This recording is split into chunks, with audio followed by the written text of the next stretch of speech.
नमस्कार मित्रांनो, घरोघरी मातीच्या चुली या मालिकेच्या 29 सप्टेंबरच्या भागात आपल्याला पाहायला मिळणार आहे.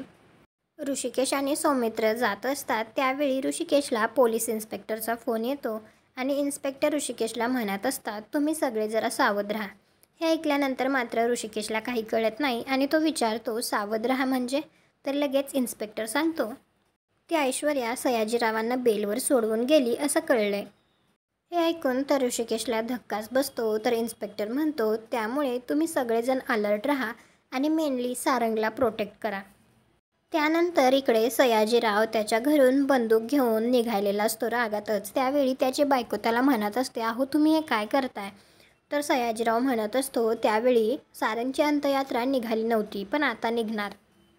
असं म्हणतच सयाजीराव रागातच घरातून बाहेर पडतो. त्याची बायको त्याला थांबवण्याचा प्रयत्न करत असते परंतु ऐश्वर्या तिलाच थांबवते.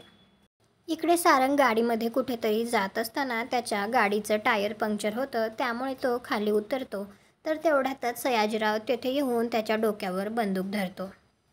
तुम्हाला काय वाटतं, आता सयाजीराव सारंगला खरंच मारू शकेल का? कॉमेंट करून नक्की सांगा. व्हिडिओला लाईक करा. आपल्या मराठी मालिका चॅनलला सबस्क्राईब करा. भेटू उद्याच्या भागात.